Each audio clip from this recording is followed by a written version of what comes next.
picking up from our discussion of Keynes versus Hayek, it's clear that Hayek's intellectual universe was built on a rather different foundation.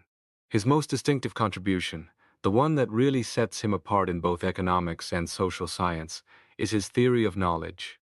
It all starts with this rather sobering idea, our irremediable ignorance. Think about that phrase for a second. Not just some temporary gap in our understanding, but fundamental, unfixable ignorance. Hayek argues this isn't just a minor quirk, it's a basic fact of life in modern societies. Knowledge is scattered everywhere. No single mind can hold it all, and there are limits to what any of us can even know. Plus, things are constantly changing, actions have unforeseen consequences, and a huge chunk of what we know is tacit. It's just something we do, not something we can easily explain or write down. This means modern society isn't like a clockwork mechanism you can fully understand or control. It's more like a living, breathing, evolving organism. Let's dig into this irremediable ignorance a bit deeper. Hayek wasn't just throwing around a catchy phrase. He saw it as the absolute starting point for anyone trying to study society or the economy. He stated flatly that the dispersion and imperfection of all knowledge are two of the basic facts from which the social sciences have to start. No getting around it. Why is this so crucial? Well, first imagine trying to gather all the knowledge in the world. It's impossible. It's spread out across millions of people, each holding tiny fragments. Second, even if you could somehow collect it, human reason itself has limits. There are things we simply cannot know, whether we're acting as individuals or as theorists trying to figure out the system. And third, because we're constantly interacting, creating new things, and relying on unspoken understandings, society is changing, full of surprises, and much of our expertise is deeply personal and hard to articulate. For Hayek, figuring out how to grapple with these characteristics of knowledge wasn't just an academic puzzle.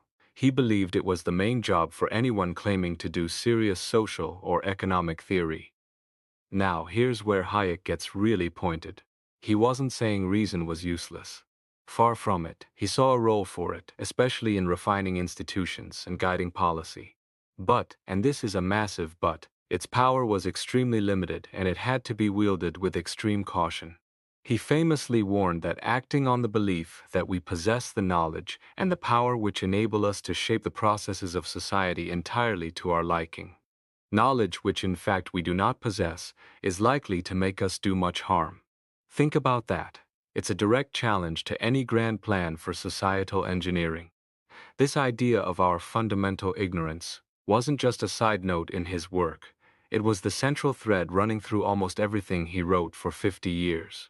Understanding Hayek, his entire intellectual system, his worldview, hinges on grasping this deep-seated skepticism about the scope of human knowledge. It's the lens through which he viewed pretty much everything else.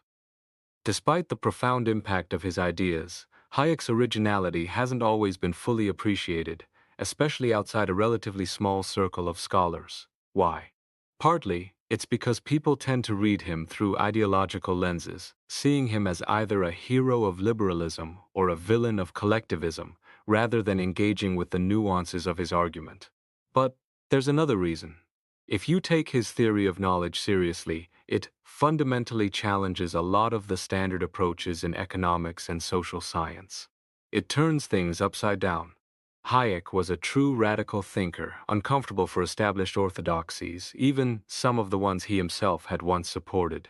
This became starkly evident when he won the Nobel Prize in 1974. Many economists were genuinely surprised. They saw him as someone who'd been sidelined during the Keynesian dominance, who had drifted away from technical economics into philosophy. His groundbreaking work from the 1930s was largely forgotten.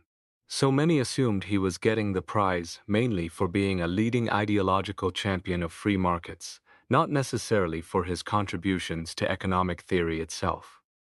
Because Hayek's work was so groundbreaking and often tackled problems in novel ways, it inevitably sparked controversy. Different interpretations emerged, often focusing on perceived inconsistencies in his thought.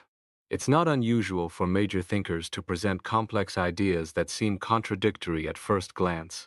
Just like there's been the famous Adam Smith problem reconciling his earlier mercantilist views with his later liberalism, and the Karl Marx problem dealing with his early versus late works, so too is there a Hayek problem.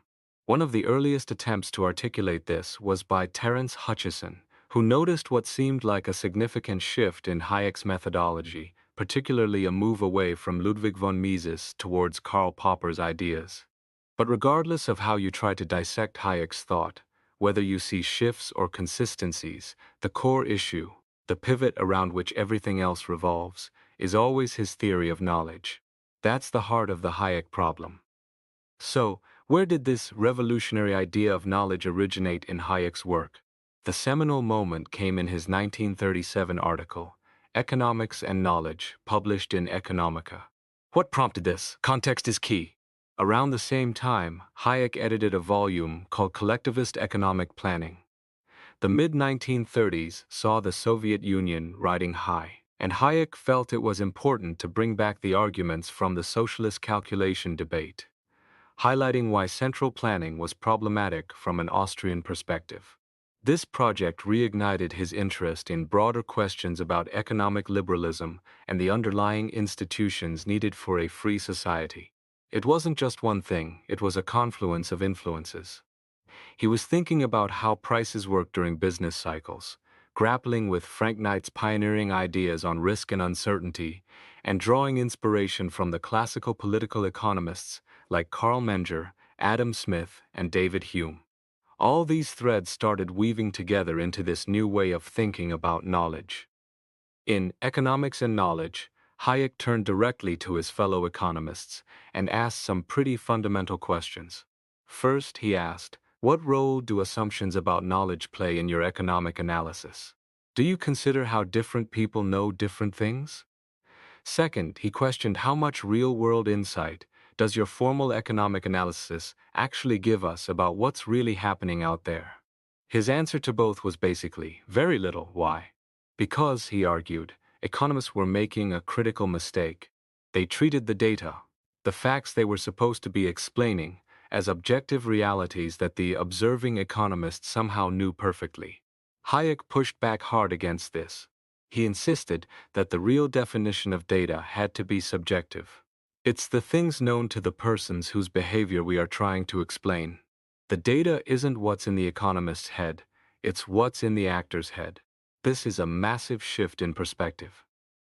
Hayek argued that economics could only claim to be a science to the extent that its theories dealt with things defined by human attitudes. Think about it. We talk about value, preference, intention. These aren't physical objects. By focusing on subjective data, economists had, perhaps unintentionally, stumbled upon an essential truth about how societies work, the critical role played by the dispersed knowledge held by each individual member. This led Hayek to pose what he called the central question of all social science. How can the combination of fragments of knowledge existing in different minds bring about results which, if they were to be brought about deliberately, would require a knowledge on the part of the directing mind which no single person can possess? This wasn't just an abstract puzzle, it was the core issue debated during the socialist calculation controversy. For Hayek, understanding this difference in how knowledge is used was the key to seeing why market systems were superior for coordinating complex modern societies. Instead of digging into how knowledge was actually acquired and used by people in society, Hayek observed that economists were pouring most of their energy into developing formal models. These models often relied on assumptions about knowledge that were wildly unrealistic. While he didn't dismiss formal logic or tools like equilibrium analysis outright, he was deeply concerned about how they were being applied. He felt they were often becoming tautological exercises, logical puzzles that said nothing meaningful about real social relations. He argued that the original intent behind equilibrium analysis, as envisioned by Walras and Pareto, had been lost. They had emphasized that their models weren't meant to replace reality, because there were simply too many details to account for. Correct foresight of all future events wasn't the point. Equilibrium meant that the knowledge and intentions of people in the economy were converging. To explain why that convergence might happen, Hayek insisted, required careful empirical study of how individuals actually acquire the necessary knowledge. Simply assuming it away, as many models did, drastically reduced the value of those models. Hayek argued that the modern market economy rests on a division of knowledge that's just as fundamental as Adam Smith's famous division of labor. This wasn't just a minor point. It was a core insight he developed and refined throughout his career, right up until his death. What kind of knowledge are we talking about? Hayek stressed it's local, dispersed, and fragmented. Crucially, much of it is tacit. It's embodied skill, ingrained habits, contextual understanding that you can't easily put into words or formulas. This knowledge is acquired and used by individuals acting independently, and it tends to be specific to their particular situation, place, and time. You can't just scoop it up and dump it into a central planning board, because it only exists for individuals in those specific contexts. However, despite this fragmentation, this dispersed knowledge is precisely what allows coordination in a vast anonymous modern economy, enabling a tolerable if imperfect order. Making this possible requires the right institutions, and crucially, individuals must be willing to follow abstract rules of conduct, rules they didn't design and often don't even consciously know they're following. This idea of rules emerging without conscious design extends beyond just economic institutions. Hayek saw the system of moral rules as perhaps the most important example of spontaneous order, right alongside language. He described it beautifully as an undesigned growth, a set of rules which govern our lives, but of which we can say neither why they are what they are nor what they do to us. Think about common law or basic norms of honesty and fairness. We often follow them without thinking, and while we might have some vague ideas about why they exist, their full rationale and intricate effects are often obscure, even to ourselves. Like language, these moral rules aren't handed down by a legislator or philosopher. They evolve organically through human interaction over time, serving to coordinate our behavior and make social cooperation possible. This deep dive into the nature of knowledge gave Hayek a powerful new way to argue for economic liberalism. Instead of just appealing to traditional moral values, which were becoming less convincing in the face of rising collectivism, he could now point to the practical mechanics of how knowledge works in a complex society. By focusing on how knowledge is acquired, communicated, and utilized in a market economy, he could directly contrast it with central planning. The critique wasn't just ideological, it was grounded in the differing epistemologies of the two systems. Hayek's work, particularly his famous book The Road to Serfdom, certainly proclaimed the values of classical liberalism. But beneath the polemics, his more fundamental intellectual contribution was this restatement of the liberal case, built squarely on the foundation of dispersed and tacit knowledge. It shifted the debate from abstract morality to concrete functionality. Hayek used this focus on knowledge to give economists a crucial reminder. When studying an economy, what truly matters is the knowledge of the individual agent, the person making decisions, not the economist observing them. Economists, he urged, should resist the temptation to make sweeping assumptions about what agents know, or worse, imagine that they themselves could ever possess the complete picture of everyone else's knowledge. The task, instead, was to start from the concepts and beliefs that actually guide individuals in their actions, rather than imposing preconceived theoretical results onto them. Only by understanding why people hold certain views could we hope to grasp the unintended and often uncomprehended results of the separate and yet interrelated actions of men in society. This flies in the face of a strong trend in modern rationalist and scientific thought, which often assumes the observer or scientist has a more comprehensive, almost godlike, perspective than the actors themselves. This leads directly into Hayek's critique of what he called the fatal conceit. This is the deeply ingrained belief, fueled by rationalist tendencies, that humans can somehow master their fate. The idea is that, through the centralization of knowledge, particularly via the practice of science, we can gain control over both our physical environment and our societies, ultimately improving every aspect of life according to a rational blueprint. Hayek saw this as a dangerous illusion. It's the belief that the scientist or planner armed with superior knowledge, can dictate the terms of social organization. He argued that this attitude had permeated most ideologies and even most academic disciplines, including economics. It's the underlying assumption that drives the desire for grand social engineering projects, convinced that we can and should redesign society from the top down based on our supposedly superior understanding. So, when Hayek rejected this fatal conceit, was he making a purely empirical claim, something we could test in the real world? Or was it more of a methodological stance? Many philosophers and economists Keynesianly treat it as empirical. The argument goes like this. Hayek is essentially saying that central planning doesn't work empirically because you can't aggregate knowledge effectively, while decentralized markets and competition do work empirically to sustain modern societies. Thinkers like Ludwig von Mises before him had argued along similar lines, but Mises took a stronger a priori approach, claiming socialism was impossible by definition due to the lack of rational calculation without prices. Hayek, while accepting the general conclusion, seemed to shift the argument slightly. He appeared to move away from Mises' claim that socialism was impossible in principle, towards an empirical claim about the different ways knowledge is used in the two systems, making the market superior in practice.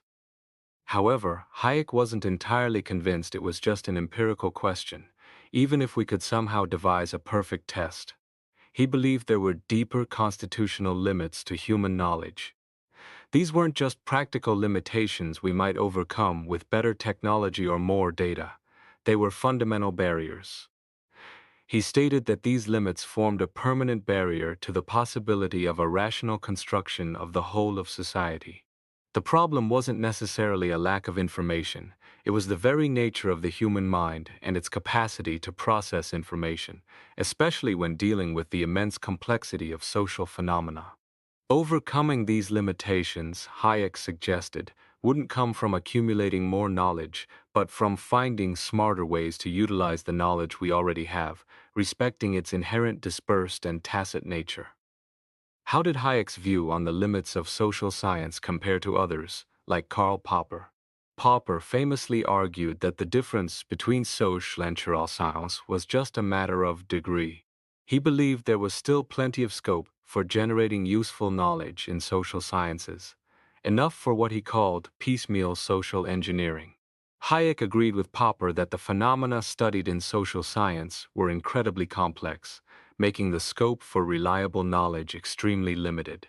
He also agreed that it was theoretically impossible for social sciences to achieve the same kind of predictive and controlling power over society that natural sciences claimed over nature.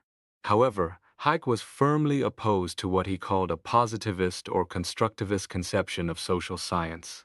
He rejected it on two main grounds. First, because it fundamentally misunderstood the nature of the social phenomena being studied, and second, because it relied on a flawed, overly optimistic view of human reason.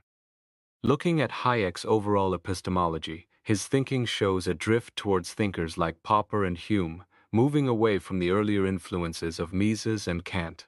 However, even in his more empirically oriented moments, there's a strong a priori element, particularly in his conception of knowledge. Hayek arrived at his view of limited knowledge not primarily through detailed empirical studies, but through his fundamental stance on the nature of the human mind and human nature itself.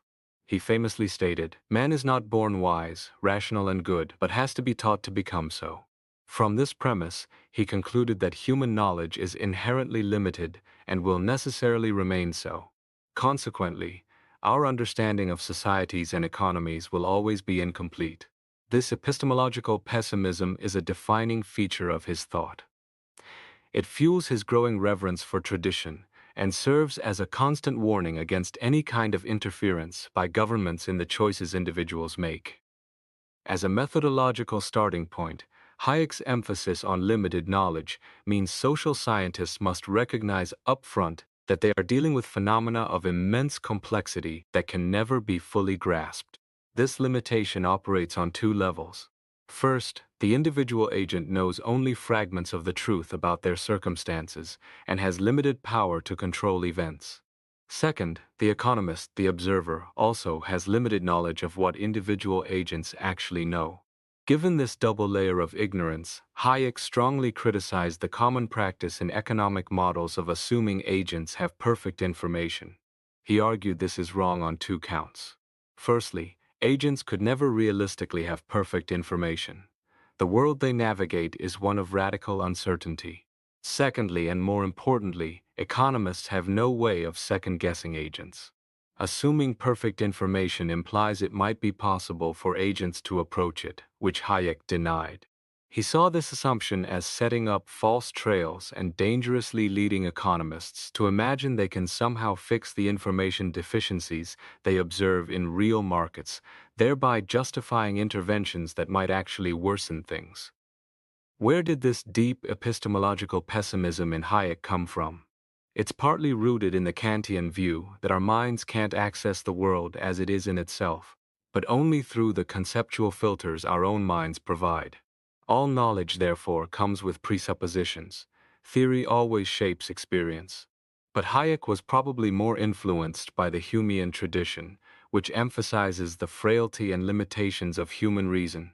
Knowledge produced by reason is always, in some sense, incomplete or imperfect. When you apply this to the social world, the complexity ramps up dramatically. Social phenomena appear so complex because they aren't just natural phenomena. They are made up of countless individual minds, each of which is limited and imperfect, yet capable of interpreting, valuing, and reasoning. This creates a potentially infinite number of variables and details, the sheer totality of which, Hayek concluded, can never be known by a single mind. No mind can take account of all the particular facts which are known to some men. One potential conclusion from all this complexity is that social science is impossible and should be abandoned. But Hayek believed otherwise. He argued that the complexity makes social science a difficult, but not impossible, project, provided its unique character is properly understood. The fragmentation of knowledge across many individual minds seems like an insurmountable barrier. Hayek gets around this by invoking a hermeneutic argument, the idea that we can understand others by understanding ourselves. This leads to what we might call the uniform minds hypothesis. Essentially, Hayek claimed that human minds, despite being independent and separate, share enough common features that by knowing our own mind, we can gain insight into the minds of others. Some philosophers have disputed this, arguing minds aren't uniform enough. Hayek acknowledged some criticisms, but maintained that there were sufficient common elements. Without this idea, he would lose a crucial foundation for his theory of knowledge, since he's committed to the idea that the data of social science is subjective individual knowledge, much of which is unique to each person. This aspect of Hayek's theory is deeply connected to the subjectivist tradition within the Austrian school. He was committed to a strong version of methodological individualism, the idea that all knowledge ultimately stems from individual experience and perception. But since he also stressed that knowledge is fragmented and dispersed, social science could only be feasible if there were enough common and collective elements present in all individuals' minds to make the products of other minds capable of being understood. Hayek believed we could derive from the knowledge of our own mind, in an a priori deductive fashion, an exhaustive classification of all the possible forms of intelligible behavior. This allowed for the distinctive Austrian understanding of concepts like value, prices, and costs, which are all subjective, defined by attitudes and preferences, not physical properties. As Hayek explained, things like tools, food, or even words only make sense in relation to someone's attitude towards them. We understand this by constantly acting on the assumption that we can interpret other people's actions on the analogy of our own mind. Hayek maintained that understanding human action is fundamentally different from understanding natural processes. You can't just list physical attributes to classify human actions objectively without resorting to the attitudes and intentions of the agent. He was a firm opponent of behaviorism and any form of positive social science that tried to create a false objectivism. The core of social science for him had to be subjectivism. This meant the business of social science wasn't prediction, nor was it about devising ways to measure human attitudes as if they were physical phenomena. Rather, it was about classifying types of individual behavior, uncovering patterns and principles.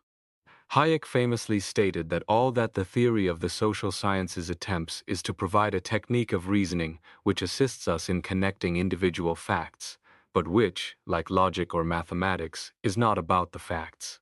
The theory helps connect the dots, but the theory itself isn't about the specific facts it connects. This leads to a rather startling conclusion. According to Hayek, no social science theory can be verified or refuted by facts in the usual way. Later, he was influenced by Popper's emphasis on falsifiability, but in practice he found little use for it in his own work. He conceded that making theories as falsifiable as possible is desirable, but added a crucial caveat. We must also push forward into fields where, as we advance, the degree of falsifiability necessarily decreases. He wasn't primarily trying to collect facts or test hypotheses in the way natural scientists do. He saw himself as a theory builder, seeking economic reasoning-based social theory that honestly acknowledged its own limitations. He warned economists against overstepping, reminding them that they often forget the limits of their power and give the unjustified impression that their advanced theoretical insight enables them in concrete instances to predict the consequences of given events or measures. This emphasis on understanding human action from the inside raises the question, why didn't Hayek embrace history more fully? While he often respected historians, he was critical of many historical methods. A key issue for Hayek was the inability of many historians to distinguish between mere description and genuine theory. He saw two main flaws. Either historians treated facts uncritically, as if they existed objectively without any theoretical mediation, or they imposed speculative historicist interpretations onto the facts, much like the German historical school had done. For Hayek, social theory was indispensable for understanding human action. It didn't depend on simply accumulating more facts or attributing some objective meaning to history. Instead, it depended on exploring the logic of human action to uncover general patterns of social interaction, even if the specific details remained elusive. So social science, for Hayek, is the study of complex phenomena seeking to discover the abstract patterns that govern them. The difference between simple and complex patterns is just a matter of degree. Statistics can be very effective for simple regularities, but Hayek saw a danger in applying statistical methods to complex social phenomena. Statistics tends to deal with large numbers by eliminating complexity, treating individual elements uniformly, and misconstruing the intricate interrelationships between them. In fact, Hayek even declared early on that no simple regularities were to be expected in social science. This critique rules out much of what mainstream economics and some other social sciences do. Their mistake, according to Hayek, is applying the methods of physics, where you have a few observables with simple relations, to society. Instead, social sciences should model themselves on biology or astronomy. What they need is a cosmology, a theory of the evolution of society, just as astronomy developed a theory of the evolution of galaxies. Hayek greatly admired Darwin's theory of evolution, but not because he thought it could or should be directly imported into social science. He strongly condemned social Darwinism and sociobiology. What he valued about Darwin was that it was one of the best examples of pattern prediction in science. Darwin uncovered not laws but a general pattern, the process of evolution. The details were never going to be filled in completely, but the explanatory principle gained widespread acceptance among scientists. The theory didn't predict specific events. It described a range of possibilities, and its empirical content lay in what it said could not happen. Hayek argued that this was the standard economics and other theoretical social sciences should aim for. They too were studying organisms, societies which evolved, but these organisms were made up of vast numbers of individuals. The interactions and resulting order could only be explained by understanding human action and how coordination depended on individuals following abstract rules of conduct, selected over time because of the fragmented and limited nature of their knowledge. Hayek's critique of the perfect information assumption and his focus on unending consequences naturally led him to a much larger target, the role of reason in modern Western culture. He knew he'd be misunderstood, especially when he initially labeled his approach anti-rationalist. He later preferred Popper's term, critical rationalism, which was less confusing. Hayek always saw himself as a rationalist, a firm believer in the value of human reason, the importance of science, and the existence of universal truths. He was never an irrationalist or a nihilist. However, he argued that there wasn't just one kind of rationalism in the Western tradition. There was a dominant form, which rose after the French Revolution, that he believed was misguided and dangerous. He felt this dominant form had eclipsed a true, critical rationalism, and if left unchecked, it would prevent any proper analysis of Western civilization and how it might be preserved. What was this dangerous form of rationalism Hayek identified? He called it constructivist rationalism.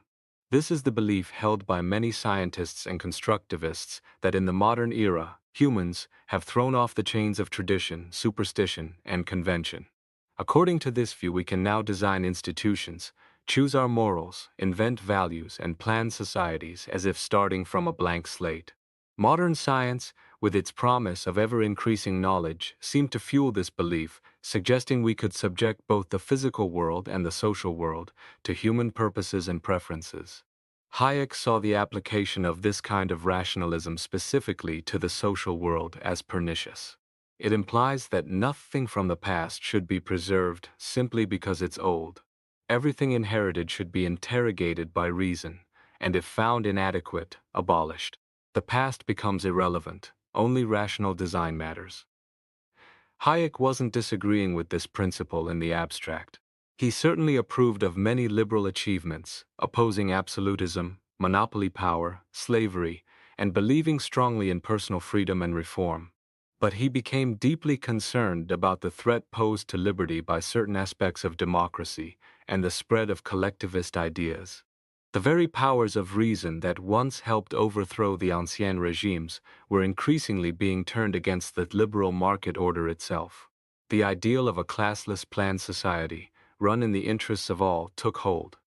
Hayek's fierce assault on constructivist rationalism stemmed from his conviction that it mattered immensely which kind of rationalism dominated Western civilization. He believed only his kind of critical rationalism was compatible with the further progress of civilization. If constructivist rationalism reigned unchecked, he feared it would lead down the road to serfdom, extinguishing human freedom. Like Keynes, Hayek saw intellectual error as a source of grave social consequences, and correcting that error was essential for preserving freedom. Hayek didn't invent this alternative rationalism. He drew on an older tradition, thinkers like Mandeville, Smith, Ferguson, and Hume, as well as Kant and Humboldt. For figures like Mandeville and the Scottish philosophers, a major focus was on the unintended consequences of social action and the creation of orders that resulted from human action but not human design. Hayek saw Adam Smith as particularly important because Smith was the first to recognize that we had stumbled upon methods of ordering human economic cooperation that exceed the limits of our knowledge and perception. The most crucial problem requiring explanation was how the activities of so many independent agents in modern societies are coordinated to produce stable and ordered societies. Individuals acting rationally from their own limited perspectives follow rules that, over time, have been selected because they facilitate social life. The modern social order, for Hayek, was distinctive not just for its complexity, but because its constitution through the activities of so many minds over so many generations made it, in important respects, unknowable. The most vital knowledge for civilization's survival was encoded in the tacit knowledge of traditions and rules inherited over millennia. Hayek often quoted Alfred North Whitehead, "Civilization advances by extending the number of important operations which we can perform without thinking about them." His reformulation of the nature of knowledge using economic insights gave him a new way to understand and articulate the insights of classical liberalism. If knowledge is dispersed and fragmented in the great society, the society of strangers, then the market order becomes the only way so many activities, depending on dispersed knowledge, can be integrated into a single order. Social scientists and economists should focus on understanding how this order evolved, its institutional foundations, and how it might be sustained. Society had to be understood as an organism, not a machine. Abstract rules like property rights, honesty, contracts, trade, competition, and privacy were the product of long history, embodying wisdom gained through trial and error. They formed a new morality, allowing humans to navigate complex social life. Hayek preferred this unsurveyable pattern to Adam Smith's invisible hand. The alternative, he warned, was the visible hand of human reason imposing blueprints, lacking the sanction of evolutionary experience, thereby risking the claim of possessing knowledge humans simply cannot have. Sometimes Hayek is misread as being overly pessimistic about the importance of human reason. But that's a misunderstanding. Like Hume, he stressed the limited capacity of human reason. But like Kant, he acknowledged that recognizing the limits of knowledge also creates the possibility of knowledge. Hayek never suggested that knowledge is impossible, that human reason is unimportant, or that people shouldn't act rationally. What he opposed was a conception of human reason that attributes to it powers which it cannot possess. The belief in such omnipotent reason leads to many mistakes, because it means that instead of understanding society, rationality, and action from below, as a spontaneous and unplanned process that can produce order, they are understood from above. The observer and the scientist claim a higher rationality, superior to the rationality of the individual member of society. If Hayek's approach were consistently followed, it would pose a major challenge to dominant views about knowledge and the role of science, with far-reaching implications for economics, social science, and policy. It suggests that the problem we face is always too little knowledge, not too much, and that the limits of our understanding should therefore impose caution on how much we interfere with the delicate organism of society. Economists and social theorists have a role in policy discussion, but they must be humble about their knowledge limits and cautious about their prescriptions. Hayek argued that economists failed to influence policy more because they tried to imitate the physical sciences, focusing only on what was measurable. Echoing Keynes, Hayek believed the key task for social and economic theory was to distinguish between the agenda and the non-agenda of government. Only a theory understanding the limits of reason, human imperfections, and the nature of knowledge could succeed here. Since economists would never know all relevant circumstances, Hayek advised refraining from recommending isolated acts of interference, even if theory suggested potential benefits. What such an understanding ruled out was any attempt to refashion a whole society according to the dictates of reason alone. Hayek's advice was to respect the higher wisdom embodied in the rules and institutions bequeathed to us. If life is to proceed, we must in practice accept much which we cannot justify, and resign ourselves to the fact that reason cannot always be the ultimate judge in human affairs. Such a stance can seem fatalistic and extremely conservative, seemingly at odds with Hayek's own practice. His writings like Law, Legislation, and Liberty outline utopian schemes for reforming political institutions. He proposed numerous ideas for redesigning particular institutions and improving the workings of competition. This is because Hayek didn't oppose planning or rational design or reform as such. He explicitly defended planning, for example, to promote competition. He was opposed to laissez-faire, which he saw as a rationalist doctrine from the same mold as socialism. He argued instead for a theory defining the proper functions of the state and the limits of state action. He thought it entirely legitimate to examine and abandon inherited rules if necessary. Without that, there could be no progress. What Hayek ruled out was any wholesale junking of rules and morality and their replacement by a new rational design. Yet attempts at wholesale revolution, the kind Hayek fears, are extremely rare. The difficulty for Hayek's account of the relationship between theory and practice is that piecemeal, incremental reform is far more common, and here Hayek is a much less certain guide to what we should accept and reject. Hayek believed that only those who had studied and fully appreciated the complexity of the organism of modern societies could be trusted with making suggestions for changes to inherited rules. The only way to effectively improve it was by improving the abstract rules guiding individuals. His own suggestions for institutional reform were put forward in that spirit, as proposals that might find favor or might not. No single person had the authority to prescribe how society should evolve. Despite his readiness to turn his hand to institutional design, his lasting message is one of caution. His epistemological pessimism about knowledge was matched by a political pessimism about the possibilities of reform. He was much more struck by the likelihood of humans unwittingly destroying the basis of civilization through ill-considered rationalist planning than by their capacity to strengthen market institutions. He counseled accepting what appears irrational and unjustifiable, as the individual has to adjust to changes and submit to conventions not resulting from intelligent design. Interestingly, the way Hayek approaches the social world is paralleled by how many environmentalists approach the natural world. Both are conceived as extremely delicate, living organisms which have evolved in particular ways and whose operations are imperfectly understood. Human interventions that alter the balance risk, destroying the forces that create and sustain the order on which all human life depends. Hayek treats the market order similarly as a social ecosystem which we interfere with at our peril. What he does not directly address is whether the market order is compatible with the natural ecosystem. A liberal market order permits constant interference in the natural ecosystem through resource acquisition and utilization.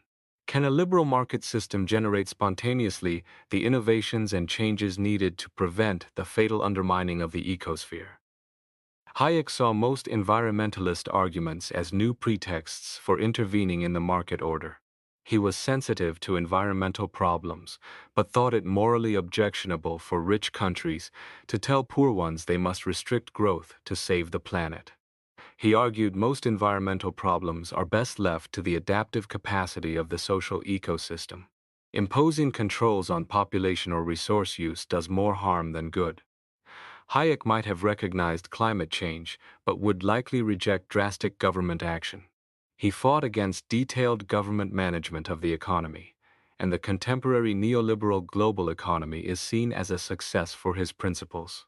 But whether Hayekian principles can preserve the ecosystem poses a new test, as he never extended his critique of constructivist rationalism to natural science and technology. Rationalism, still largely unrestrained in its quest to master nature, raises serious questions for the civilization he valued. Finally, there's a fascinating paradox at the heart of Hayek's thought. His critique of rationalism is derived precisely from his understanding of how modern societies evolved and were coordinated. It has major implications for the methodology and practice of economics and social science. His lasting achievement was focusing attention on the limited and fragmented nature of knowledge. Yet in some ways, he remained trapped in the rationalism he was so keen to reject. If our reason is so feeble, and if knowledge is necessarily imperfect and dispersed, how do we know this to be true? To make that claim, Hayek has to take up the privileged status of observer that he is so critical of in constructivist rationalism. If he weren't prepared to do so, he couldn't justify his entire project of social and economic theory. Despite his denunciation of scientism and constructivism, Hayek is arguably closer to the rationalism he criticizes than he might like to acknowledge. It's a subtle but profound tension within his legacy.